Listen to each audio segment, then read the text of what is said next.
Well, hello there and welcome back to Live Sleep Resin. Thanks for checking in. I'm really sorry, but I am totally obsessed by these moulds.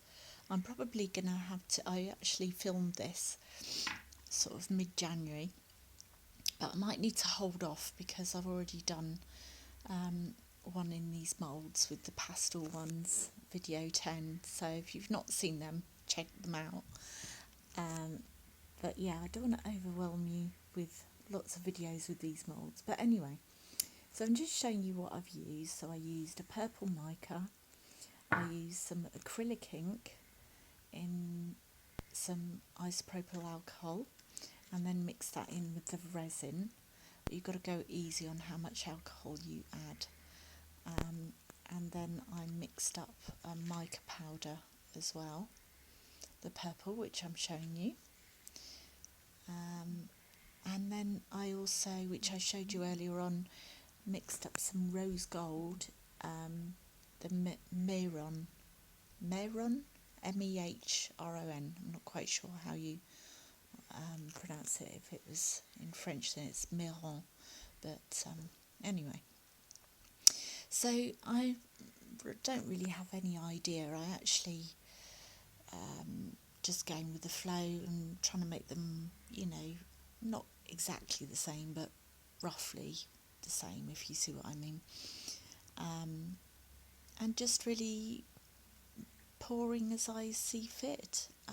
I did actually want that. Oh yes, I forgot. That's another one, another colour that I mixed up, which is Interference Pink by Resonate. It's just beautiful. And I had hoped to actually have a lot more clear in the end result. I mean, the end result is incredibly pretty. I'm really, really pleased with it, but wasn't what I was going for. I wonder how many times you've heard a resin artist say that. I mean, resin just does what it wants to do, but it's usually incredibly pretty, so you're not usually disappointed. It's only sort of when you really try to control it that I think sometimes it's a bit more difficult to accept the results if you haven't got what you want. But yeah, it's all a journey, isn't it? So as you can see, I'm just messing around with it and always trying to get rid of all of the resin that I mix up. I think in hindsight next time I don't need to mix up so many colours. In fact, I had actually mixed up yet another colour, and I'd actually mixed some of the purple in with some bronze mica, but it just looked brown and I didn't like it, so I didn't include it, and I'm really glad I didn't. I think this was enough, and I think actually maybe just even 2 colours next time would probably do the trick. Now I'm crossing my fingers here because this is the rose gold, and very often metallics tend to take over. They have been known to, so that's why I was crossing my fingers. But I'm adding this in now, and actually again I made up way too much. I probably wouldn't have added this much if I hadn't been made up quite so much, and really hate waste. But you'll see in the end result it does look quite different to the pot. And the other thing I was worried about was that the pigment would just float on top and you wouldn't be able to see it the other side, so it would just be a big purple glob with no contrast. But that hasn't happened. I'm quite pleased with the result, actually, I have to say. But I do need to find a decent rose gold, because this isn't it, or maybe I need to apply it in a different way. I've got another idea that I could try. So yeah, but I think the recipient is going to be very, very pleased with these. These are for a family member, a very close family member. So yeah, and now I'm realising that I've still got some purple left, so adding that in and trying to create some contrast down the middle, but in fact all of that just sinks down into it. I think the metallics are definitely a lot lighter, so they can float, and the colour will just sink down, and then in a minute I'm going to use up the clear as well. So I'm not going to talk just for the sake of it, I'll just shut up and let you enjoy.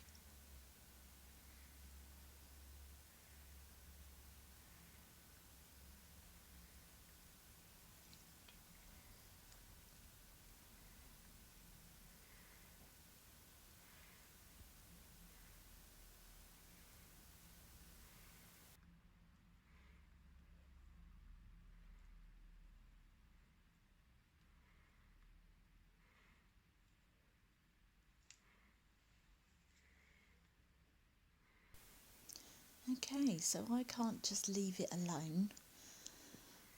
Just the temptation to play and just give it a bit of a swell, and also I was just conscious that there was a lot of like the metallic in there, and I was trying to sort of mix it so that the colour would show through, but that clearly just didn't work.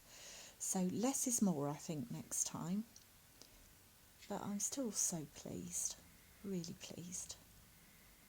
Anyway, we're coming towards the end now, and I will show you the demold.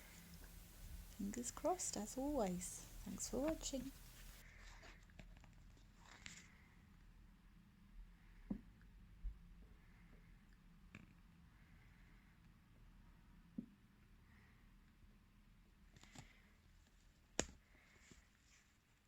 Hey there, okay, time for the demold. How are you doing? Oh, so pretty. Okay, so these are supposed to be a gift for a family member, depending on how successful they are. I had to leave these a little bit longer actually to cure, because it's been quite cold here. So I've got a new toy, I'll show you. Wow, oh my god, they're so pretty.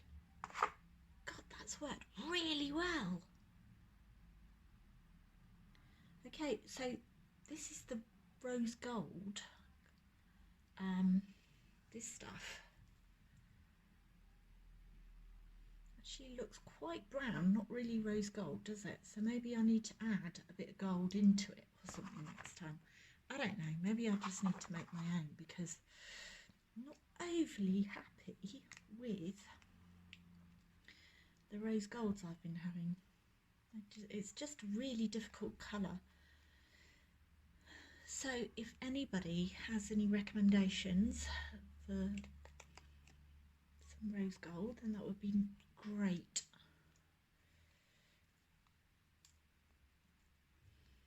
I have to be really careful, because lots of bits to get stuck. Like there's this bit here that tends to get stuck.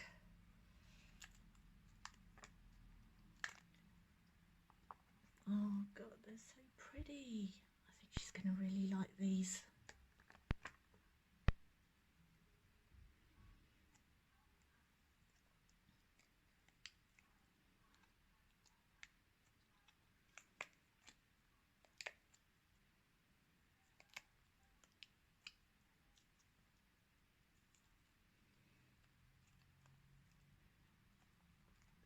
Come on. Sorry if this is a bit painful. Please feel free to fast forward. That's what I do. I quite often just stick, oh my god, gorgeous. I tend to watch videos at double speed with the captions on. I'm really pleased. Oh, I'm glad these worked out. Because the thing is, it is quite a bit of resin to waste, and resin is not cheap. This is all using vuba cascade. They're a lovely lot there, I have to say. Very nice people, great customer service. And I'm not paid to say that, I should add. And I bought this with my own money, I would say otherwise. Oh, ow. Now the question is, what colour should I do the lines? Or should I do the lines at all? Well, I am really, really impressed with these. Aren't they gorgeous? Thank you for watching. See you next time.